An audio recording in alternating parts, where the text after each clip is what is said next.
Since the pandemic, which showed that you can change the world overnight and that 90% of our jobs are pointless, loads of people are leaving their jobs. Why is that? What is this great resignation? Why can't people be persuaded to do dead-end jobs for no money? More people are saying, I quit. The Labor Department says more workers left their jobs in September of this year than ever before. The great resignation is ongoing. People are no longer defining themselves by what they do for a living, particularly if what they do for a living is soulless and doesn't give you any sense of purpose or meaning or connection to your nature, inner or outer. Let's have a look at the story in more detail. A Chipotle in Kentucky was forced to shut its doors after half its staff walked out, including the manager. Photos of the sign, which was taped to the store's door, have circulated online. A person claiming to be a former manager at the location wrote that employees were pushed to their breaking points and were expected to work 50 to 70 hours a week. Closed. Half our staff walked out, including the manager. We're no longer able to remain open. If you have an online order or DoorDash, Uber Eats, Postmates, Grubhub, we ask that you either cancel the order or call your specific service. They're cropping up everywhere. No one wants work. We're badly paid. I'm sick of this job. To hell with you. Chuck E. Cheese. I mean, if you can believe working at Chuck E. Cheese isn't fulfilling. Now, I know when we talked about this before with McDonald's in the child labour, oh, these are jobs that are meant to be for children. Look, I invite you to look at this. Your life ain't automatically got to be spent in some dead-end job doing stuff you don't want to do. This system requires that of you. Centralised authority requires that of you. Post-agricultural, industrial, technological society does mean that it's better to have a serf class doing dead-end jobs and a centralised elite earning loads and loads of money, and loads of professional classes, which I'd have to acknowledge that I'm a member of now. But what I would say to you is that is not the only way, and it seems that you don't need me to say that because people are realising it en masse, and I think that is a good thing. Sydney Plugstead wrote that corporate expected those still working at the restaurant to keep our restaurants open while sitting in their offices. Be kind to fast food workers. They are people with families, emotions and lives outside of where they work, not robots, Plugstead continued. I suppose what it is that the whole mentality of fast food, you can access this food really quickly, it's cheap, it's affordable, it's really, really nice and delicious. That's just a superficial symbol. What actually goes on behind your fast food are intensive farming techniques, low-paid labour, exploitation, it's bad for you, is an illusion. It's an illusion. You would be better off eating food that grew near where you are at the time of year that it is now. Now, of course, with all of the permacultural innovation continually happening, of course, there are new techniques that could enhance the food we eat, the lives we live.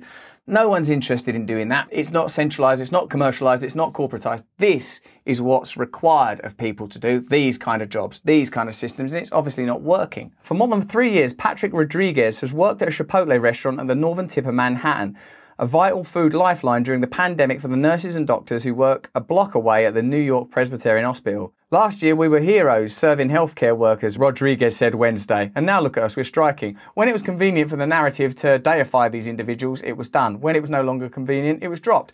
You saw that all the time. Key workers, and then suddenly key workers' pay and rights and abilities to make choice of themselves are being taken away. The rhetoric around these things is just a sort of a psychological paraphernalia that can be changed, exchanged, dropped, dumped whenever it's convenient. Rodriguez and several other Chipotle workers did not show up for their shifts Wednesday morning, becoming the latest group of fast food workers who have gone on strike or held labour-related actions around the nation in the past several months. The Chipotle location's workers say they need to call attention to being overworked and overwhelmed with orders. In the age of the iPhone, DoorDash and a pandemic, online orders have exploded. Last week, Chipotle chief executive Brian Nichols said the company's earnings had reached nearly $2.7 billion in online revenue so far this year, close to its $2.8 billion in online sales last year. That is a massive, massive industry. With that amount of profit, you can afford to pay people properly. I understand what it's like. You think, oh no, we've got to maximise here, the stockholders, all of that stuff. The ideology, no individual has the freedom to choose. So there has to be a kind of universal change in consciousness around these matters, otherwise this will just continue. The company's overall revenue is up 27% since the same period last year, so people shouldn't be striking. This should be like, oh my god, it's great working at Chipotle now, we have a right laugh, we do short shifts for more money, it's cool. While its employee count has climbed just 8% higher. So they're looking at it exploitatively from the get-go. They look at it as an opportunity. A crisis is seen as an opportunity, and that is an interesting mentality philosophically, but practically, now we see its victims. A look at more than 1.3 million transactions at Chipotle, McDonald's, Taco Bell, Panda Express and Burger King from January 2020 to September 2021 shows huge spikes in online spending during the beginnings of the pandemic last year. Now you start to see how the wealth transfer happens because you don't pay workers, the money's coming in, it's getting centralized, it's getting sent upstairs. You know that these companies will be owned by a small handful of institutional investment groups likely made up of similar people's investments. So there you go. Laurie Shalal, Chief Corporate Affairs Officer at Chipotle, downplayed worker concerns. We were seeing increased staffing needs. However, Chipotle is incredibly fortunate to have a steady influx of applicants due to its strong values, leading benefits and mission to cultivate a better world, she said in an email to MarketWatch. That's what she said, isn't it? Why bother typing anything? You could have just done that. Shallow, whose name sounds like her ideology, said the company holds listening sessions with employees. Okay, it's time for a listening session. Now, who wants to speak first? Patrick Rodriguez? Go. Well, I think it's a work. Are you going to hold that finger there the whole time I'm talking? But I am listening. But now you know the answer. Listening sessions for employees and offers an anonymous number for them to share their concerns. Hello, Chipotle Anonymous. Listen, I'm working at Chipotle. It's not very nice. They're not paying me enough. I don't like it here. Listen, I want you to envisage a middle finger being held up. Yeah? That's your answer. Oh.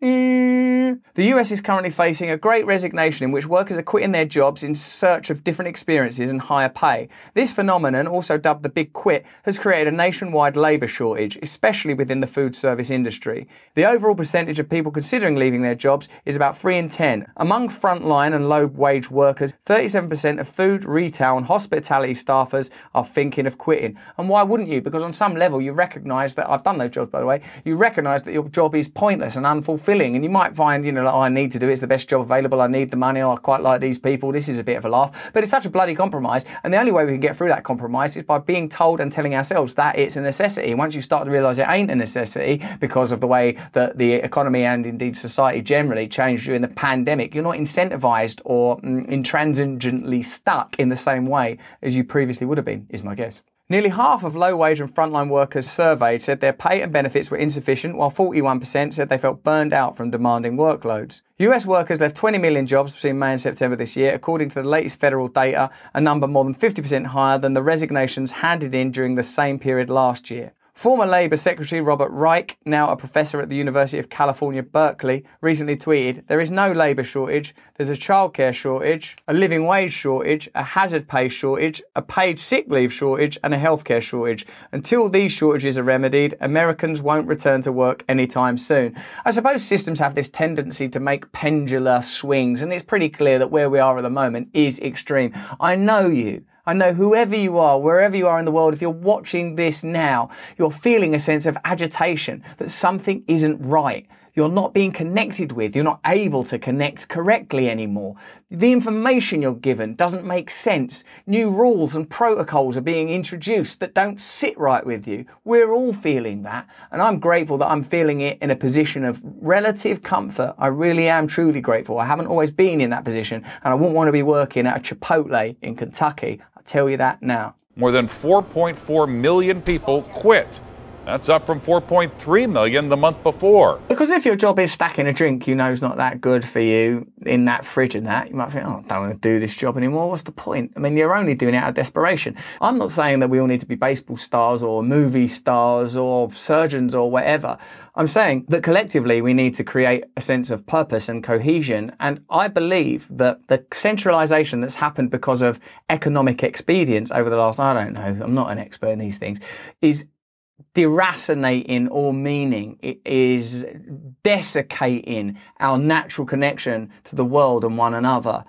Eventually people are going to stop participating in a variety of ways. Almost 1 million of the workers left the leisure and hospitality industry alone. Look how misleading those names are, leisure and hospitality. It's not leisure for anyone, and it's not hospitable to the people that work there. A lot of upset workers. That's it. I mean, we're just tired of just being in the background and watching these CEOs make all this money. Because I suppose that if you know that your company is doing well, and there has been a massive wealth transfer during this time, so of course people know there's wealth, there's money. It's not like all money's disappeared. The talk of an economic crisis is a construction religion because it incorporates the extraction of wealth by powerful elites. So that's the thing that needs to change. Not like these people need to buck up and start getting on with their jobs. Let me know in the comments below what you think. And if what you think is people should work harder and stuff, well, just think about the people that are extracting profit at a time like this. The companies that have benefited financially from this, crisis, this lockdown, this unique situation. A wave of workers' strikes sweeping across America. If we have to set out for work a little while, we will. And we may see more high-profile strikes as unions up their demands. Unions of one form or another are the answer.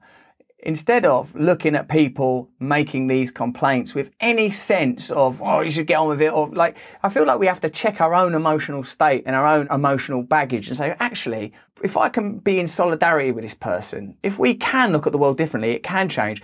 As long as we see each other as through eyes of enmity, there is no possibility of change. That aspect of it, at least, is a sort of self-fulfilling prophecy. If you think, oh, things are like this, they're always, these people can't be changed, people since time immemorial, all these systems of, no, they haven't.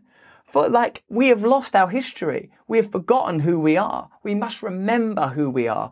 All of these problems are symptoms of our disconnection from the truth of who we are as individuals and as a people. And if we don't recover that truth very quickly, we're going to be in serious trouble. But I believe it's possible for us to change, to be open-hearted, to recognize the fallibility of individuals, that all of us are flawed, all of us make mistakes, and all of us deserve a chance of redemption. And we can create better systems, better societies, better conditions for all of us. It's possible, but not if we're continually, I don't like them, I don't like them, that's not true, that kind of meanness. It's got to be relinquished. We talked to a restaurant recruiter for the St. Louis area and a former restaurant worker about some of the top reasons why, and they say workers want more job security and they want to protect their mental health. I don't know if you've seen our video on Mark Zuckerberg's metaverse. If you see that level of ingenuity, that scope, that brilliance, if you think, well, what if that was applied to the conditions of these people's lives? I know that some of you are living like that. I know that. I read the comments. I know that some of you are doing jobs like this or can't get work because of your mental health. I know.